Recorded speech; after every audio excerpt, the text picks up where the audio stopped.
Halo semuanya, perkenalkan nama saya Dinar Skarmesa Ayu Trisna Fauzi.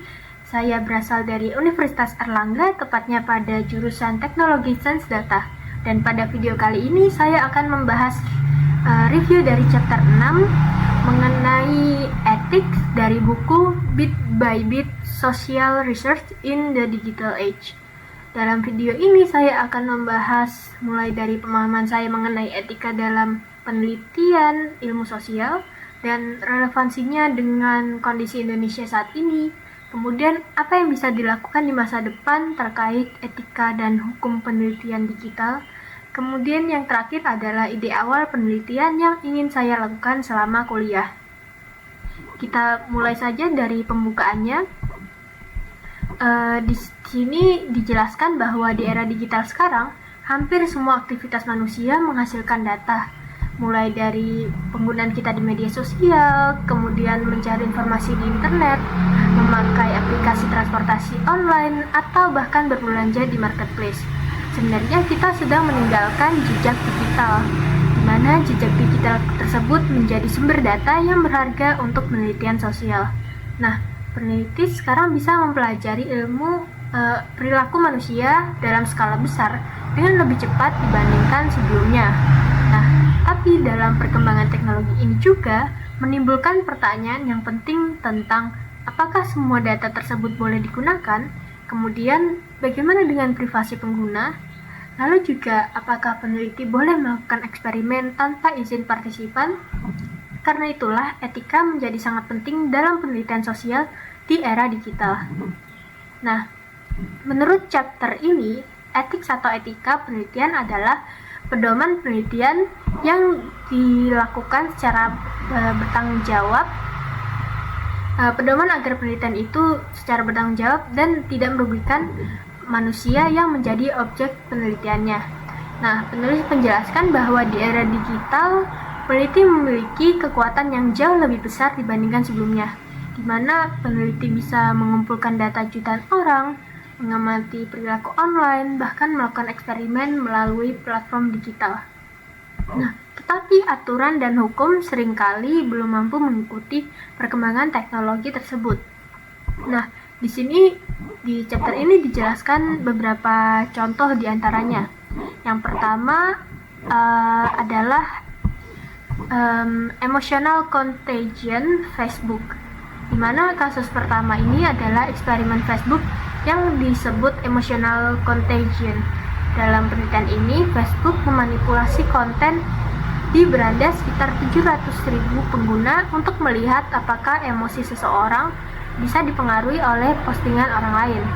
Nah, masalah utamanya adalah pengguna tidak tahu bahwa mereka sedang menjadi objek eksperimen. Dan menurut saya kasus ini menunjukkan bahwa perusahaan teknologi memiliki pengaruh yang sangat luar biasa terhadap perilaku manusia, dan bahkan tanpa disadari oleh penggunanya sendiri. Kemudian contoh yang kedua ada Taste, Ties, and Time. Kasus kedua adalah penelitian yang mengambil data mahasiswa dari Facebook lalu menggabungkannya dengan data universitas. Walaupun identitas dari mahasiswa sudah disamarkan, ternyata data tersebut masih bisa dilacak sehingga identitas asli mahasiswa dapat diketahui. Dan dari kasus ini saya memahami bahwa data anonim belum tentu benar-benar aman. Kemudian contoh ketiga dari chapter ini adalah Encore eksperimen, di mana kasus ketiga ini adalah penelitian tentang sensor internet. Nah, peneliti membuat komputer pengguna secara diam-diam mengakses website tertentu untuk mengetahui apakah website tersebut diblokir oleh pemerintah. Walaupun tujuannya memang baik, akan tetapi metode ini tetap menimbulkan masalah etika karena pengguna tidak memberikan persetujuan dan bisa berada di dalam resiko. Kemudian dari sini juga ada dibahas mengenai 4 prinsip utama etika penelitian. Sebentar. 4. Nah, ini ada 4 prinsip, di mana di chapter ini menjelaskan ada respect for person, kemudian ada beneficence, kemudian ada justice, ada respect for law, and public interest. Kita bahas satu persatu dimulai dari respect for person. Nah, prinsip ini berarti peneliti harus menghormati manusia sebagai individu yang memiliki hak untuk memilih. Karena itu, partisipan seharusnya mengetahui dan menyetujui keterlibatan mereka dalam penelitian. Konsep ini juga dikenal dengan sebagai informed consent. Yang kedua ada beneficence, di mana berarti penelitian harus memberikan manfaat dan meminimalkan risikonya. Di sini peneliti harus memikirkan apakah penelitian ini bermanfaat, apakah dampaknya buruk bagi partisipan, dan bagaimana cara mengurangi risiko tersebut. Kemudian yang ketiga ada justice, di mana ini berarti manfaat dan risiko penelitian harus dibagi secara adil. Jangan sampai kelompok tertentu terus dijadikan objek penelitian tetapi tidak mendapatkan manfaat dari hasil penelitiannya. Kemudian yang keempat ada respect for law and public interest, di mana di sini prinsip ini berarti peneliti harus mematuhi hukum dan bertanggung jawab kepada masyarakat, di mana penelitian harus dilakukan secara transparan dan tidak merugikan publik. Nah, di dalam sini juga dibahas mengenai ethical frameworks, yang artinya kerangka kerja etika, di mana membahas mengenai konsekuensialisme dan deontologi.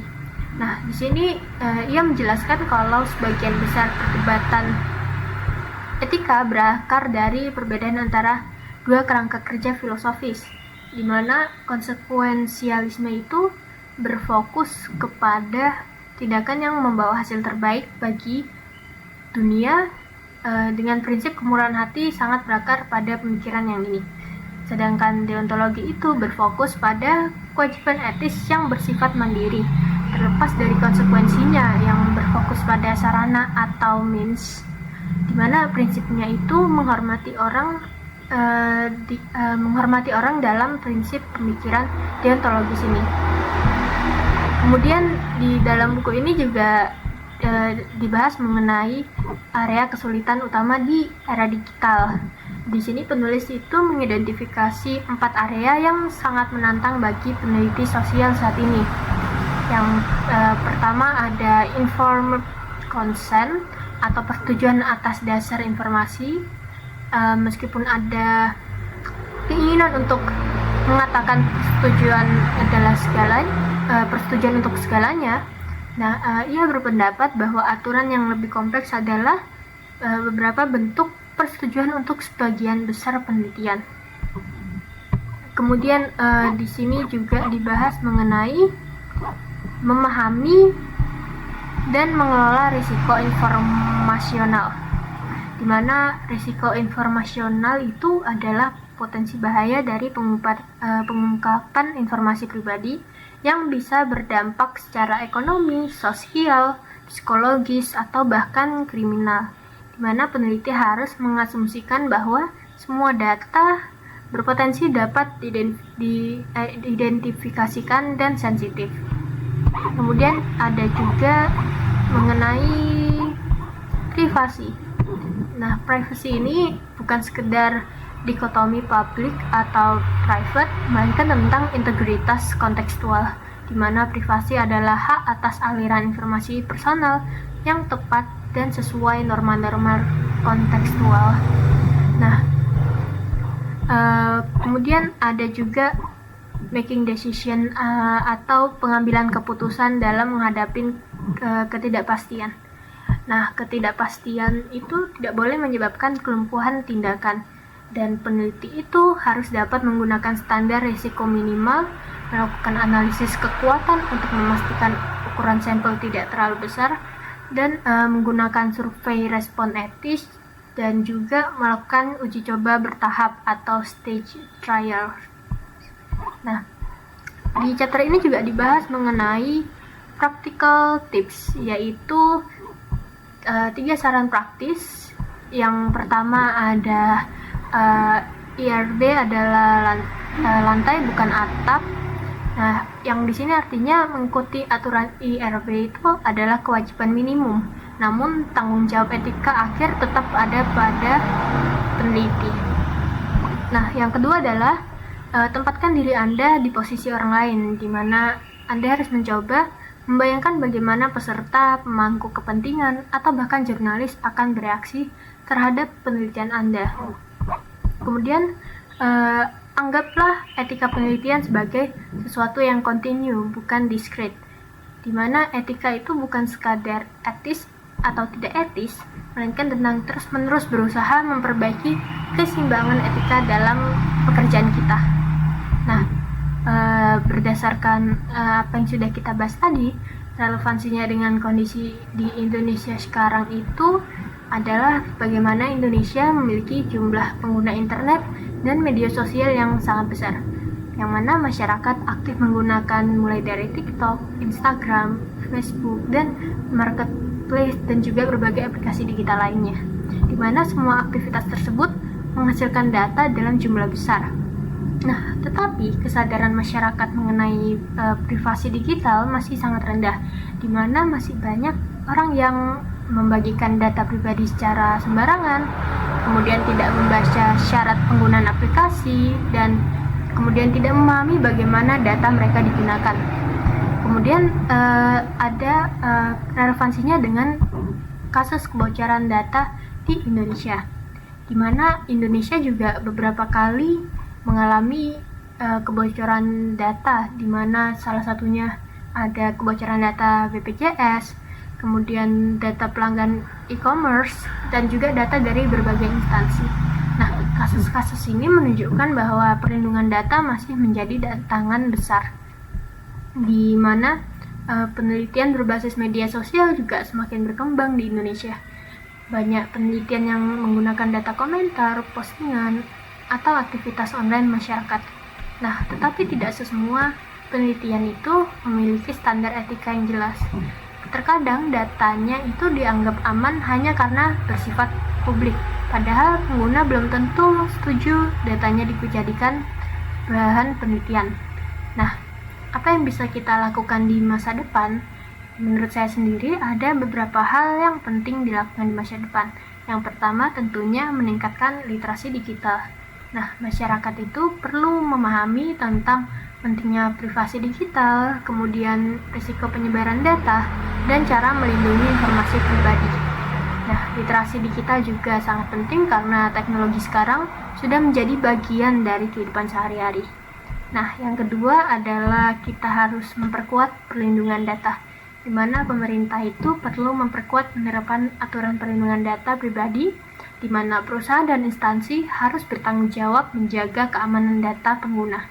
Jika terjadi kebocoran data, harus adanya sanksi yang jelas. Nah, kemudian yang ketiga adalah membuat standar etika penelitian digital. Universitas dan lembaga penelitian itu perlu memiliki pedoman khusus untuk penelitian digital. Karena penelitian media sosial dan data memiliki tantangan yang berbeda dibandingkan penelitian biasa, peneliti harus memahami batasan penggunaan data digital agar tidak melanggar hak privasi masyarakat. Nah, kemudian keempat adalah transparansi dari penelitian. Peneliti harus terbuka mengenai tujuan penelitian, cara pengumpulan data, dan risiko-risiko yang mungkin terjadi. Dengan transparansi itu, masyarakat bisa lebih percaya terhadap penelitian. Nah, ide awal dari riset yang akan saya lakukan selama kuliah, saya tertarik meneliti pengaruh media sosial terhadap kesehatan mental mahasiswa. Alasannya sendiri karena media sosial sangat dekat dengan kehidupan mahasiswa sekarang, di mana mereka bisa menghabiskan waktu berjam-jam di media sosial dan kadang-kala seringkali menjadikan mereka membandingkan diri dengan orang lain. Hal tersebut itu bisa dipengaruhi oleh tingkat stres, kemudian rasa percaya diri, dan kondisi mental mereka. Nah, di dalam riset tersebut, gambaran yang saya dapatkan adalah bisa menggunakan survei online, wawancara, atau observasi penggunaan media sosial. Dan topik yang saya ingin teliti misalnya hubungan antara durasi penggunaan media sosial dengan tingkat stres mahasiswa. Kemudian aspek etika penelitiannya sendiri, karena dari chapter ini saya belajar bahwa penelitian harus memperhatikan etika. Karena itu saya melakukan penelitian yang meminta persetujuan partisipan, menjaga kerahasiaan data, tidak menggunakan identitas respon dan tidak menyebarkannya identitas tersebut, dan memastikan penelitian tidak merugikan partisipan. Nah, menurut chapter ini pendapat saya sendiri sangat penting karena mengingatkan bahwa teknologi tidak boleh dipisahkan dari etika. Kemajuan teknologi memang memberikan banyak manfaat, tetapi juga bisa berbahaya jika digunakan tanpa bertanggung jawab. Nah, dari sini juga saya belajar bahwa di setiap data ada manusia yang harus dihormati haknya. Dan karena itu, peneliti itu tidak hanya punya kemampuan teknis, tapi juga tanggung jawab moralnya. Nah, berdasarkan apa yang sudah kita bahas tadi, kita sudah membahas mengenai chapter ethics di buku ini dan relevansinya dengan Indonesia dan juga apa yang kita lakukan di masa depan kedepannya, dan mengenai apa riset yang saya minati untuk teliti di selama perkuliahan kedepannya. Terima kasih sudah menonton video ini. Semoga pembahasan ini dapat menambah pemahaman kita tentang pentingnya etika dalam social science research di era digital.